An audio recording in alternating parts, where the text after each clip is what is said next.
Βρίσκομαι στο δρόμο με το βαν σε ένα ταξίδι με τελικό προορισμό την άκρη της Ελλάδας δίπλα στην Τουρκία. Στο προηγούμενο επεισόδιο από άκρη σε άκρη έμεινα το βράδυ στον έστω ποταμό κοντά στην Ξάνθη. Στη συνέχεια οδήγησα μέσα από όλα τα απομακροχώρια, έφτασα δίπλα στα σύνορα με τη Βουλγαρία και εκεί βρήκα θερμά λουτρά για να κάνω ένα ζεστό μπάνιο μετά από τόσες ημέρες στο δρόμο. Και τελικά έμεινα εκεί για να φάω, αλλά να βρω και ένα μέρος για να μείνω.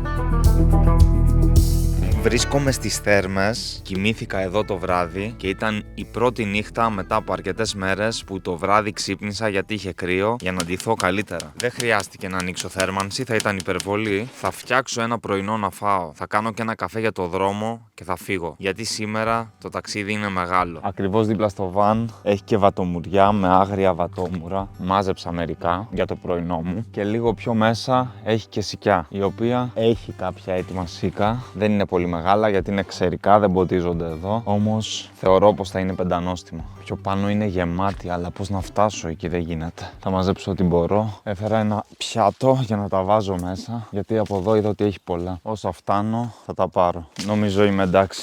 Δεν το λες και άσχημα. Η φύση μας τα προσφέρει τελικά όλα. Αυτά είναι τα δώρα του Θεού για τον άνθρωπο όταν είναι έξω στη φύση. Τώρα είναι η ώρα της δοκιμής όμως. Δείτε πόσο ωραίο είναι μέσα. Τελικά αυτό θα είναι το πρωινό μου. Τι καλύτερο από φρέσκα σίκα που μόλις τα έκοψα, τα οποία είναι πεντανόστιμα. Και αυτά θα τα κρατήσω για μια άλλη στιγμή. Κάνω και ένα καφέ για το δρόμο και έχω φύγει, γιατί σήμερα έχει πολύ οδήγηση η μέρα.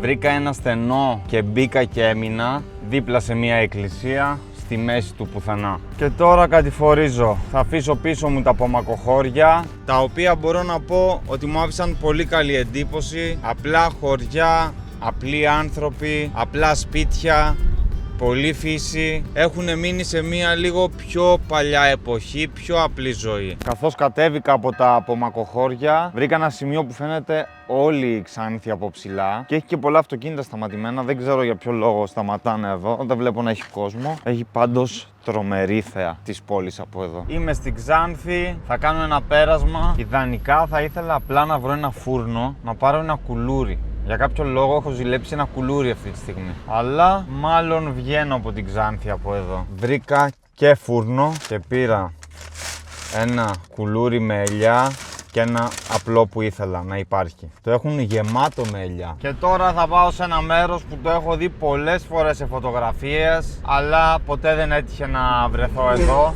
Τώρα είναι η κατάλληλη στιγμή. Αριστερά μου είναι η λίμνη Βιστονίδα και μπροστά μου το Πόρτο Λάγος.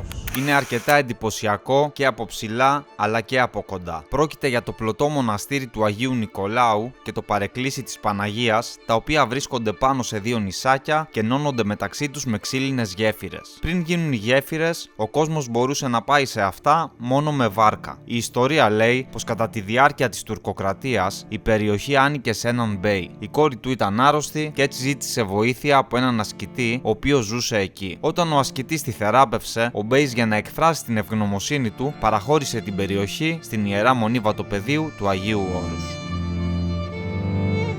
Πρώτα από τη γέφυρα φτάνει στο μοναστήρι και μετά συνεχίζει άλλη μια γέφυρα που φτάνει σε ένα εκκλησάκι. Υπάρχει απόλυτη ησυχία. Μπορεί να είναι σχεδόν δίπλα στο δρόμο, αλλά έχει απόλυτη ησυχία. Ακούγονται μόνο τα πουλιά της λίμνης που βγάζουν ήχους. Έχουν και ένα πολύ ωραίο κήπο εδώ. Πολύ όμορφο μέρος. Τη χρειαζόμουν αυτή έτσι λίγο την πνευματική δύναμη και την ησυχία. Το μέρος εδώ είναι γεμάτο λιμνοθάλασσες και ενώ είναι πανέμορφο, πάνω από το δρόμο μπορούσα να δω και τα φλαμίγκο μέσα στο νερό και ελπίζω να τα συναντήσω και πιο μέσα που πάω στις λιμνοθάλασσες. Το αρνητικό σε όλο αυτό είναι ότι έχει αρκετή υγρασία η ατμόσφαιρα και αισθάνομαι ότι χρειάζομαι μπάνιο. Πηγαίνω τώρα πιο μέσα στις λιμνοθάλασσες με σκοπό να βγω και μπροστά στη θάλασσα και ίσως να κάνω μια στάση, να κάνω ένα μπάνιο και να συνεχίσω πιο μετά για την Αλεξανδρούπολη. Τέτοια μέρη είναι παράδεισος για αυτούς που φωτογραφίζουν πουλιά. Λίμνη Ισμαρίδα, λίμνη Πτελέα. Οδηγάω εδώ και πόση ώρα πραγματικά ανάμεσα σε χωράφια. Δεν ήξερα ότι έχει τόσο μεγάλο κάμπο και εδώ. Νομίζω ότι μετά τη Θεσσαλία εδώ είναι ο μεγαλύτερος κάμπος που έχω συναντήσει. και εγώ κατευθύνομαι προς μια παραλία την οποία βρήκα στο χάρτη και μου φάνηκε ωραία. Έχω βγει σε ένα εντυπωσιακό μέρος. Είναι ο δρόμος και μπροστά και δεξιά και αριστερά θάλασσα και εκεί βλέπω πάρα πολλά πουλιά. Είναι φλαμίγκο. Ολόκληρο κοπάδι. Είναι απίστευτα πολλά. Μου έφτιαξαν τη μέρα αυτά τα φλαμίγκο. Πάω να δω που βγάζει ο δρόμος. Δεν ήθελα να μπω πάλι σε χωματόδρομο μετά από αυτά που έπαθα πριν κάνα 2 μέρες. Αλλά επειδή φαίνεται κάπως απλός, είπα να μπω να δω που βγάζει και θα γυρίσω αν δεν είναι καλά. Έχει κάποιες καλύβες, κάποια τροχόσπιτα. Ο χωματόδρομος δεν είναι άσχημος, αλλά έχει μονίμως λακκουβίτσες. Δεν ξέρω γιατί έχουν δημιουργηθεί αυτές οι λακκουβίτσες που κάνουν την οδήγηση πολύ κουραστική. Βγήκα σε μια παραλία, όμως και δεν έχει σκιά, θα πρέπει να είμαι μέσα στον ήλιο και είναι σχετικά μακριά από την Αλεξανδρούπολη που είναι ο στόχος μου αύριο να εξερευνήσω εκείνα τα μέρη. Είδα ότι έχει λάστιχο πίσω, θα κάνω τέρμα πίσω να δω αν φτάνει να γεμίσω το βιτίο μου και μετά καλά είναι να γεμίσω και την ντουζιέρα, γιατί σήμερα βλέπω να κάνω μπάνιο στη θάλασσα, οπότε θα χρειαστεί και ένα ντουζ.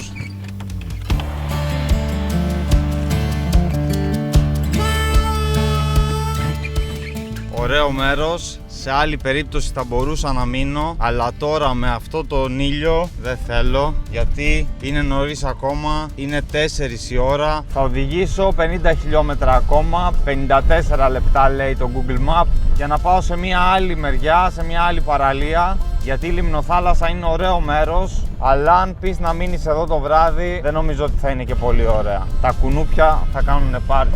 Οπότε πάω εκεί για να βρω ένα μέρος, να κάνω μπάνιο, να φάω και να μείνω σήμερα. Τώρα που σιγά σιγά φτάνουμε προς το τέλος της σεζόν, όταν τελειώσει με το καλό, πρέπει να καθίσω και να σφίξω με κατσαβίδι όλες τις βίδες πίσω στο βαν μία-μία. Γιατί μετά από τόσους χωματόδρομους και τόσα ταρακουνήματα σίγουρα θα έχουν ξεσφίξει. Να φύγει το κρεβάτι στο τέλος από τη θέση του. Μπροστά είναι ο δρόμος όμως. Αμήν.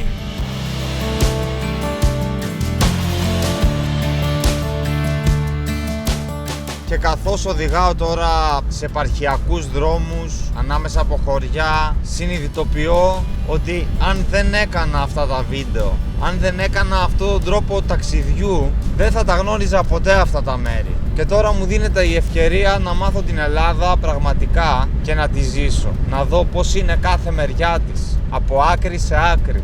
Μοιάζει κάπως με επίλογος αυτό, αν και δεν έχουμε φτάσει ακόμα στο τέλος. Έχουμε λίγο ακόμα, όπως επίσης γνώρισα και ανθρώπους και γνωρίζω ανθρώπους σε κάθε άκρη της Ελλάδας που πηγαίνω και νιώθω πολύ ευγνώμων που ταξιδεύω και γνώρισα βασικά αρκετά καλά τον τόπο μας και από εκεί και πέρα θα δούμε στη συνέχεια. Όπως νιώθω και πολύ ευγνώμων για όλους εσάς που βλέπετε τα βίντεό μου και όπως έχω πει πολλές φορές, κατά κάποιο τρόπο είναι σαν να μην είμαι μόνος μου και σαν να έχω και όλους εσάς μαζί σε αυτά τα ταξίδια. Και η πρώτη ταμπέλα για Αλεξανδρούπολη φάνηκε μπροστά. Θέλω λίγο ακόμα για να φτάσω στην παραλία Πετρωτών. Είναι το μέρος που πηγαίνω. Το βρήκα από το Park for Night. Ένα πολύ μεγάλο πάρκινγκ και άλλα 2 κάμπερ εδώ μπροστά. Εδώ βλέπω έχει και ντουζιέρα και βρύση. Ένας παππούλης. Πολύ μου αρέσει να χαιρετάω τους παππούδες και τις γιαγιάδες έτσι που κοιτάνε. Είναι σαν ένα κάμπινγκ όλη η παραλία, γιατί όλη η γραμμή μπροστά στη θάλασσα έχει τροχόσπιτα. Είναι πολύ ωραίο μέρος. Και η θάλασσα είναι ήρεμη, ο ήλιος είναι κρυμμένος πίσω από τα σύννεφα. Σίγουρα θα βουτήξω μετά από όλη αυτή την οδήγηση και την υγρασία που έχω μαζέψει. Βρύσες έχει αρκετές πάνω στο δρόμο. Εδώ θα μείνω σήμερα. Μαζί με γείτονες. Τους γνωρίσω, δεν τους γνωρίσω, γιατί τόσες μέρες μένω πάντα μόνος μου. Θα ήθελα το τελευταίο βράδυ της σεζόν να μείνω και κάπου έτσι γειτονικά. Γιατί όταν συναντάω και άλλα βαν στο δρόμο είναι σαν να είμαστε μια γειτονιά. Μέρος να μείνω βρήκα. Ανέβηκα λίγο πιο πάνω από εκεί από το πάρκινγκ και βρήκα κι άλλο κάμπερ εδώ. Κάτω στην παραλία είναι και κάποιοι με σκηνή οροφής με τζιπάκι και άλλο ένα βαν. Έχουν κατέβει κάτω. Εγώ δεν θέλω να κατέβω κάτω γιατί και δεν θέλω την υγρασία της θάλασσας. Και εδώ πάνω νομίζω είναι πολύ ωραία. Και δεν ξέρω κι αν μπορώ να κατέβω κάτω. Άσε μην μείνω τίποτα εκεί. Αυτά μπορεί να είναι 4x4. Θα βάλω απλά λίγο το αυτοκίνητο καλύτερα, πιο ευθεία και θα μείνω εδώ. Αισθάνομαι ότι εδώ είναι κάπως καλά. αλλά πρέπει να το δω κιόλας πρώτα. Μην ξαπλώνω και κατρακυλάω. Είναι μια χαρά. Θα βάλω το μαγιό μου, να πάω να κάνω μια βουτιά και μετά θα γυρίσω στο βαν να κάνω ντουζ, να φτιάξω να φάω. Έχω πεινάσει. Πάλι καλά που πήρα τα κουλούρια από την Ξάνθη. Πάλι καλά. Ξαφνικά έχει βγάλει τρομερό αέρα. Η θάλασσα, δείτε πώς έχει γίνει. Σηκώνει σκόνη από πίσω. Με βλέπω μετά να μένω κλεισμένο στο βαν. Αλλά θα κατέβω μία μέχρι την παραλία και για να δω πώς είναι η παραλία και για να δω πώς είναι το νερό για να κάνω μια βουτιά. Από εδώ κατέβηκαν οι άλλοι με το βαν και έχουν ένα Volkswagen. Το αγαπημένο μου ίσως μοντέλο Volkswagen, το TAF 4, αλλά για να κατέβηκαν λογικά είναι 4x4, γιατί το van δεν είναι μόνο ότι είναι van, είναι ότι είναι φορτωμένο και πολύ βάρος με τα πράγματα που έχουμε μέσα. Hello, where are you from? From Greece? Yes, but not from this side of Greece. I travel and make videos for YouTube. And is diesel or diesel? This is my favorite van. Central Asia. Τα αγγλικά μου είναι χάλια. Σημασία έχει ότι συνεννοούμαστε. Το κατέβασε από εκεί πάνω, ο δρόμος είναι χάλια και το έφερε εδώ μέσα στις πέτρες στο καλύτερο σημείο. Τον ρώτησα για το βαν αν του έχει βγάλει προβλήματα. Εντάξει, μου είπε κλασικά προβλήματα. Στο τιμόνι, το καλύτερο βαν με ανοιγόμενη οροφή για να μπορείς να είσαι όρθιος και μέσα και δεν ξέρω αν γίνεται και κρεβάτι πάνω. Μου είπε ότι είναι diesel που είναι οικονομικό στο ταξίδι και 2.500 κυβικά. Από τη Γερμανία ο φίλος, αυτό είναι βαν δυνατό. Από Ασία μου είπε ήρθανε, προφανώς είναι 4x4. Το πρόβλημα είναι ότι στην Ελλάδα δύσκολα βρίσκεις το συγκεκριμένο αυτοκίνητο diesel. Ένα τέτοιο θα ήταν το επόμενο για μένα. Αν έλεγα να πάω σε πιο μεγάλη κατηγορία. Και ειδικά έτσι με ανοιγόμενη οροφή, γιατί όταν την έχεις κλειστεί και πληρώνεις λιγότερα διόδια και στα καράβια πληρώνεις λιγότερα. Για να δούμε πώς είναι το νερό. Δεν είναι και πολύ παγωμένο.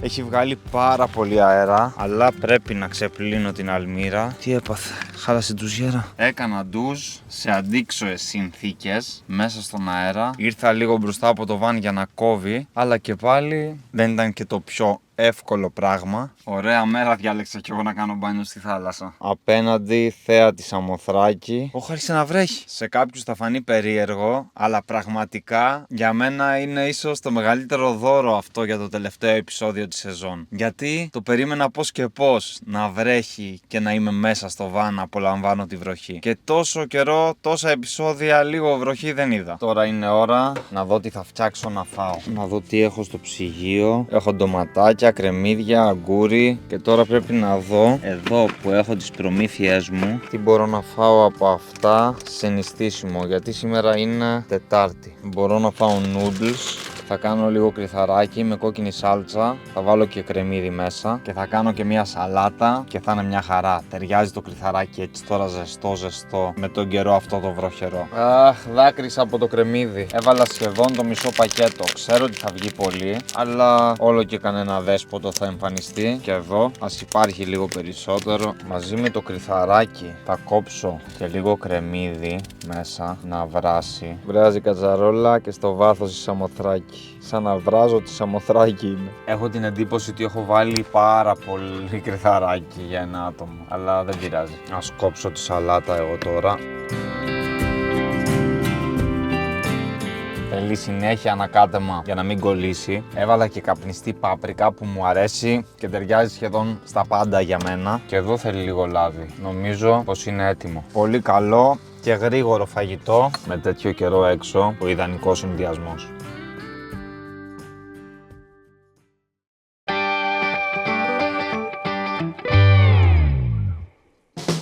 Είχε πολύ αέρα τη νύχτα, συνέχεια κουνούσε το βαν σαν βάρκα, αλλά ήταν ωραία. Κοιμήθηκα καλά και ήσυχα. Δεν είχε καθόλου κίνηση εδώ το σημείο και αν και είμαι άνθρωπος που σηκώνεται πολύ εύκολα το πρωί, τώρα δεν θέλω να σηκωθώ. Πρέπει όμως. Ο ήλιος βγαίνει από εδώ. Έχει πάρα πολύ αέρα και σήμερα εδώ σε αυτό το σημείο. Ωραίο σημείο, ήσυχο, αλλά ο αέρας. Το έχετε καταλάβει ότι αυτή είναι η τελευταία ημέρα, οι τελευταίες ώρες της τέταρτης σεζόν. Μην ξεχάσω και τη σίτα, η οποία είναι το καλύτερο gadget για να μην μπαίνουν μέσα κουνούπια, μυγάκια και οτιδήποτε ανεπιθύμητο.